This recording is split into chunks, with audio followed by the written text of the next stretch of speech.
There's a saying that wars on the Balkan Peninsula have never ended. They just moved in the YouTube comment sections. If you spend some time reading comments, and you don't need a lot of time, then you know very well that saying is true.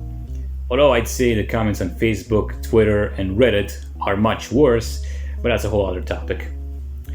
Everyone who watches videos about Macedonia is fully aware of the insult your neighbor competitions between Bulgarians and Macedonians that happen down in the comments. Bulgarians use a few insults like "you guys are brainwashed" or "you're a bunch of titovci," while Macedonians stick to one single insult, the Tatar insult. I've read all sorts of offensive comments and seen all sorts of provocative memes, but I swear to God, none of them are anywhere near overused as the "you Bulgarians are Tatars" insult. I have yet to see one, just one, comment section where Bulgarians and Macedonians argue without Macedonians throwing "you're Tatars" on the Bulgarians they're arguing with.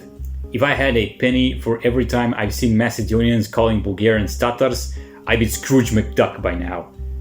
Sometimes seeing them use Tatar so passionately can be funny, but other times it's pretty annoying. There was this one jackass on YouTube who went by the name Vardarslav, and he made an entire video calling Bulgarians Tatars. Bulgarians are Tatars. Bulgarians are Tataro-Mongols from Mongolia who occupied Macedonia and wanted to forcefully Bulgarize us. They are Tatars, Mongols, they are just a Asian tribe that just came from Mongolia here to occupy us. If it weren't for Jesus us, Christ, they what would a not have the douchebag. Slavic language that they have. Anyways, in case you don't know why someone would call some Slavs a bunch of Mongols, allow me to give you a short explanation. During the Middle Ages in modern-day Bulgaria, you had the Slavs and you had the Bulgars. The official narrative about the Bulgars is that they were a Turkic semi-nomadic tribe that originated from the area of modern-day Kazakhstan who came to the Balkans and formed a Bulgarian state.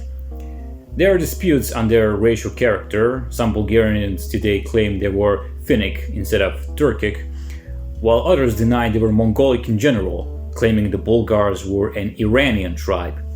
I mean, Bulgarians lose a bit on that argument since the first ones to say the Bulgars were Mongolic were Bulgarian historians, but whatever. Over time, the Bulgars adopted the Slavic language, Christianity, and they were assimilated by the Slavs in the Bulgarian Empire. The only thing of theirs that survived was their name, which became the official one for the population that lived in Bulgaria, a state that also got its name from the Bulgars. Hence why you see some individuals call Bulgarians Tatars. That insult was invented because in essence, the Bulgarians are a mixture of Slavs and Mongolic people. Or are they? What if I told you there was a theory that could completely destroy the Tatar insult? This is a theory that you won't find in Bulgarian history books or being claimed by Bulgarian historians, not even by the quote-unquote nationalists. To explain this theory, I'll use Macedonian history books, not just any Macedonian books, but Macedonist books. You know, the ones that say modern Macedonians have never been Bulgarians and with other similar claims. Believe it or not, this theory, exclusive to Macedonian history books, denied the Bulgarians are Tatars claim better than any Bulgarian book or historian out there. I believe that you're confused, maybe you're laughing a little on my claims, and it's quite likely you're really curious now, so let's not waste any more time. Despite strongly defending the thesis that the Macedonian nation was born from Bulgarians living in Macedonia, I've read plenty of Macedonist literature. The reason was my wish to understand how these historical views came to life and to see how these views were taught to the Macedonian people. After all, I can criticize or debunk something I don't know anything about. Now I want to introduce you to one of the more well-known historians from the Socialist Republic of Macedonia, Dragan Tasksowski. He was a Macedonian historian who held some high positions in Macedonia and he also wrote many history books. One of his books we'll talk about in this video is On the Macedonian Nation, released in 1976. In this book, Professor Tasksowski mostly talks about the historical views of Bulgarian historians and academias.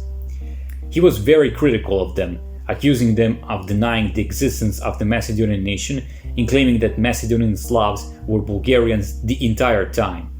One of the Bulgarian claims he attacked in this book was the claim that San Stefano Bulgaria was justified because, I quote, "After many centuries of slavery, the Russian Tsarism has finally unified the Bulgarian people, formed over 1000 years ago in the First Bulgarian Empire by mixing Asparuh's Bulgars, or Tyranno-Bulgars as he calls them, and Slavs without any trace, where the latter gave their language and the former their Bulgarian name and state organization."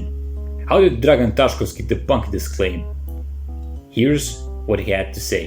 The claim of Bulgarian historians that Macedonian Slavs, the ancestors of modern-day Macedonians, since the old Bulgarian Empire over 1000 years ago, together with Tyranno-Bulgarians and other Slavs in the huge area from Dniester to Aegean Sea, from Black to Adriatic Sea, including even Slavs from Transylvania in Romania, represented one single folk, Slavic by content, Bulgarian by name, that has managed to keep its Bulgarian ethnic physiognomy to this very day is essentially an ordinary myth, invented in the 19th century for a practical political use. Such ethnographic process between Tyranno-Bulgarians and Slavs has not happened both in the so-called Bulgarian ethnic area and especially in the wider Balkan areas conquered by Tyranno-Bulgarians in the beginning of the 9th century. That such ethnogenic process didn't happen even in the Bulgarian area we can see from many facts. Firstly, in the escape of 208,000 Slavs in 763 from the old Bulgarian area and their migration to Asia Minor, and 4 years later in the defeat of the Severi tribe by the Byzantine Tsar Constantine V. The Bulgars of Asparuh could not have assimilated within Slavs because there was no Slavic element in their area. It's true that Slavs lived west of them, but they were ruled by the Avars, while in the south and southwest in Thrace and Macedonia ruled the Byzantines. Even when Tyranno-Bulgarians during the rule of Khan Krum in 811, on the damage done to the Avars, expanded their rule towards the west to the borders of modern-day Serbia, and later during the rule of Boris I and Simeon towards Macedonia and Thrace, a compact mass of Tyranno-Bulgarians has stayed on all old Bulgarian areas. Therefore, it was impossible for those ethnogenic processes and mixing with Slavs to happen. The nature of the antagonism between the ruling Tyranno-Bulgarians and the conquered Slavs did not make a rapprochement of those two completely different folk possible, let alone an assimilation of one within the other, and because of that intolerance, Khan Omurtag from 816 to 831 wrote on the Chetalar inscription that he led the whole Bulgar army against his enemies, the Greeks and the Slavs, that he will knock out the Greek emperor, and alongside the Roman emperor, he will beat the Slavs as long as the sun shines and the Titra river flows.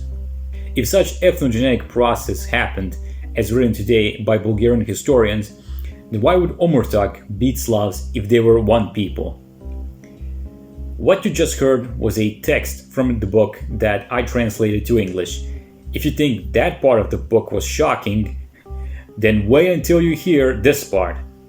If Tyranno-Bulgarians have really disappeared without a trace within the Slavs during the First Bulgarian Empire of Simeon and Peter, as claimed today by Bulgarian historians, then how come there are leftovers of Asparuh's Bulgars in the 19th century, numbering a few 100,000 living in the same old Bulgarian areas that was inhabited by Khan Asparuh, that were baptized by Prince Boris, out of which a large number, under the pressure from the Ottomans, left those areas in 1829 and moved to Bessarabia and Moldovan Soviet Republic as Christian Orthodox but Turkic people, where even back then they were written in the migrant lists as Bulgarians.